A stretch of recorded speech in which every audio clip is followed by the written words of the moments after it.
Hello YouTubers, Alaska Prepper here. I hope you're all having a good Monday today. I am feeling much better and thank you so much for all the good wishes on your comments yesterday. Yesterday I was pretty much under the weather all day, but I got some good sleep, so I feel much better today. The topic of this video, ladies and gentlemen, is stockpiling food illegal in the United States. It seems now that most people are becoming preppers, and you can see it in the stores nowadays.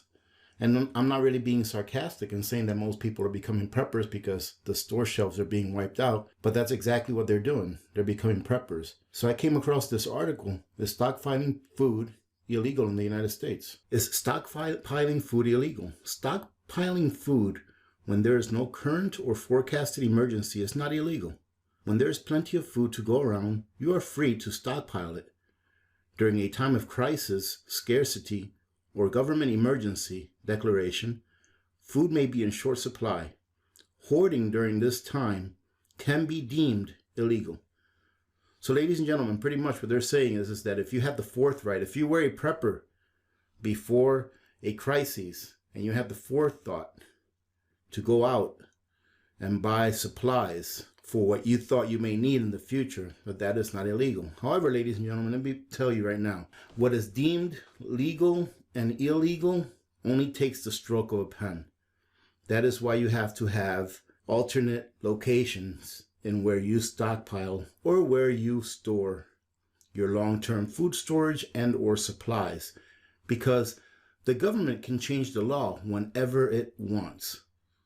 It only takes a few people to say yay and not as many to say nay, and it becomes law. That is, ladies and gentlemen, in my opinion, the biggest downfall of a democratic system. It is where the 51% can tell the 49% how to live their lives. However, let's go on. What the law says about search and seizure. The Fourth Amendment to the Constitution of the United States prohibits the unreasonable search and seizure of a person, their home, and their belongings without a search warrant. For a search warrant to be issued, a probable cause must be established and approved by the judiciary court before a person and or their home and belongings are searched.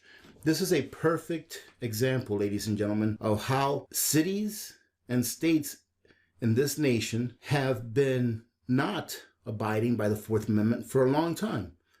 One of the best examples of putting it right out there in your face is the stop and frisk, where a person walking down the street can be stopped and frisked by a police officer just because the police officer wants to stop and frisk him and check his pockets, briefcase, whatever he may be carrying. That is a direct violation of the Fourth Amendment, and we put up with it.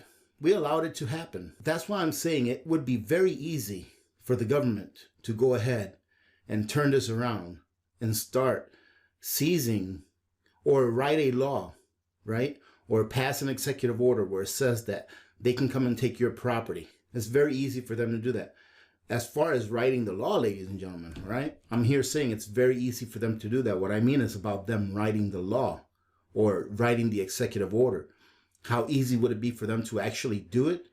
I would deem that it would be extremely difficult, if not counterproductive. Okay, let me give you a quick example.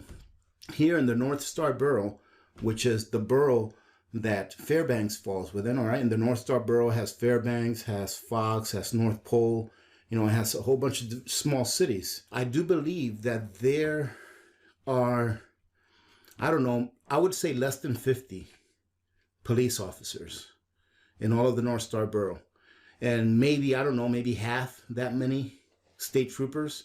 So I would put the North Star Borough's law enforcement officers at below 100. And there are almost 80,000 people in the North Star Borough. So it would be extremely difficult for this to happen, for them to come up with the logistics and, go door to door or however it is they want to do it. Because if it comes to that point, they are going to be busy doing other things. And I would say that if it comes to that point, a lot of those Leos would probably have abandoned their post and gone to their families to make sure that their families are okay. Yes, they can make it illegal. And they can make it where they can send people to your house with guns to take away your supplies, your private property. According to the dictionary, it is a law administered by a military force that is invoked by a government in an emergency when the civilian law enforcement agencies are unable to maintain public order and safety. On top of the, let's say, 100 law enforcement officers that we have here, we have an additional, I don't know, 2,000 or 3,000, 4,000 service members that live within the North Star Borough because they're stationed here. So let's say we're up to 4,000 people. That is a very good amount.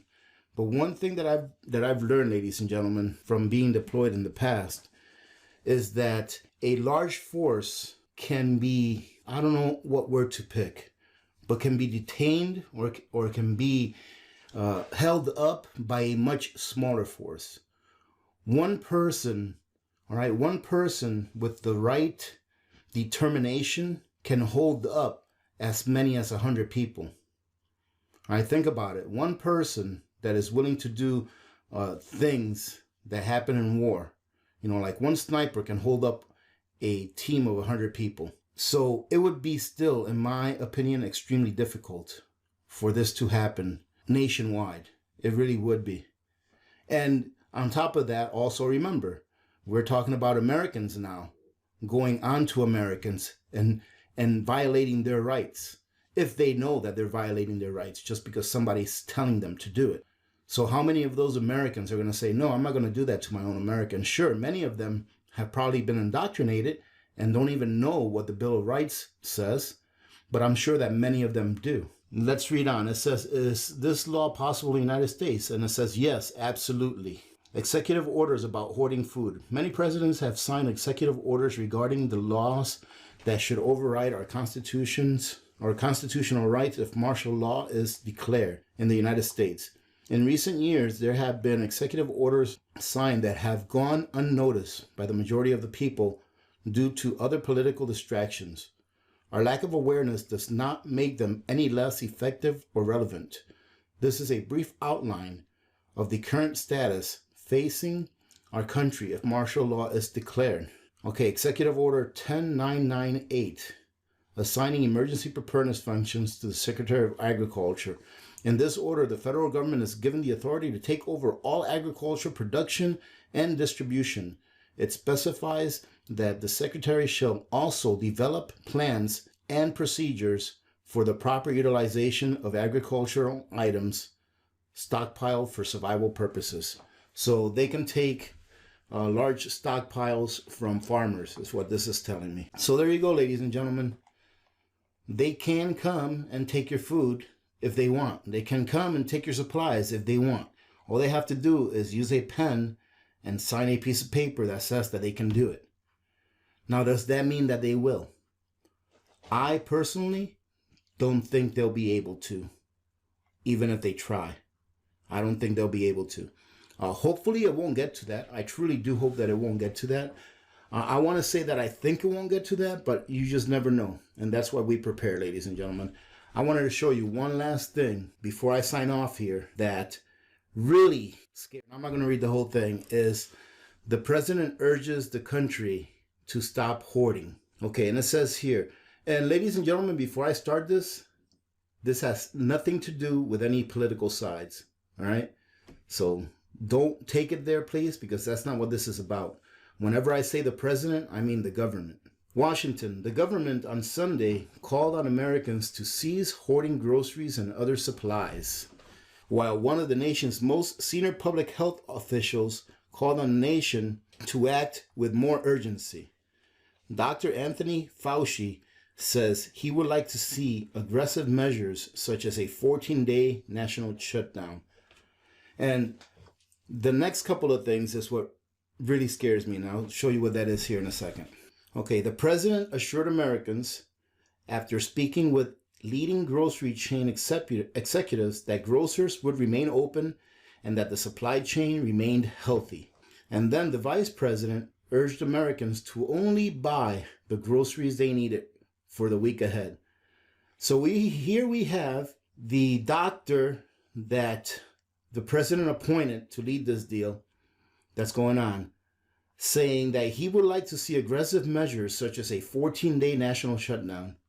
And then you have the vice president saying, hey, just buy what you need for the next week. That shows a really big disconnection on what's going on, with people talking with each other and planning ahead. One is telling us that we need to shut down the country for 14 days. And then the other one is telling us, hey, I know this guy just said to shut down the country for 14 days, but we don't just buy enough food for a week. Ladies and gentlemen, those of you that may be new to this channel, I hope that you've been prepping. I hope that you have, and I hope that you have, a good supply at home so that you can get through whatever it is that's coming. To tell you the truth here, yesterday I told my wife to go ahead and, make a list. And if she needed to get it from Amazon, to go on Amazon, make a list of everything that her and Little Miss Alaska Prepper is going to need in the next 6 months, as far as clothing, as far as whatever. And we went ahead and purchased it because I have a feeling that this interruption is going to last a little more than 6 months. We're looking at several things here, ladies and gentlemen. We're looking at the health of the world, number one, and we're also looking at economic disaster. I just looked at the futures. I'm recording this video around 5 in the morning. I just looked at the futures for tomorrow, and I see that they've already hit limit down. And I also took a look at the metals market, and they got slammed again. I thought they weren't going to go lower than they did last Friday. And here again, they're even lower. And now the ratio of silver to gold, not trying to bring this in, but the ratio of silver to gold today is the highest it's ever been in history. It's 116 to 1. So I think I might have to, get my piggy bank out and see about getting a few more ounces. But anyways, the thing that scares me the most, ladies and gentlemen, is this. It's where the president says, you don't have to buy so much. He said at a news conference. And then he said, take it easy, just relax. Yeah, ladies and gentlemen, take it easy, just relax. You don't have to buy at least a 2-week supply, even though the doctor here said that we need a 14-day shutdown. And I believe that when that 14-day shutdown expires, it'll be more days on top of that. So don't worry about, stocking up. Just stock up a week's worth. You'll be all right. Well, ladies and gentlemen, I don't think so. I think that we need to be vigilant on if there's anything that you need out there. If you're not fully prepped, which hopefully you are, you're staying vigilant onto what you need. For example, I'll give you some insider news here, ladies and gentlemen. I went to Amazon yesterday looking around, and they actually have toilet paper. It's not the kind that you're used to buying every day, but they do have some toilet paper on there. It's like a Japanese brand or something like that. And it's about twice as much as what it normally is. But if you're one of those people that's looking for toilet paper because you couldn't find any, go ahead and take a look at Amazon and you'll find some there. Like I said, it's a little bit pricey, but if you don't have any and you want some, go ahead. I think there's more important things to think about right now than just toilet paper. As long as you have running water and you have a source of water, you should be okay. Without toilet paper is just a luxury that we have developed here in the West, and it really is. All right, ladies and gentlemen, I've probably taken this on way too long. I want to thank you very much for joining in today. I hope you guys have a good Monday and a good week ahead. Remember to be good to each other, ladies and gentlemen, especially now, because when good people do good things happen. Remember to reach one, teach one, and repeat. If we all did this, the world would be a better place, and you know that it will be a better place. Many blessings to all of you and your families. This is Alaska Prepper, and I'm out.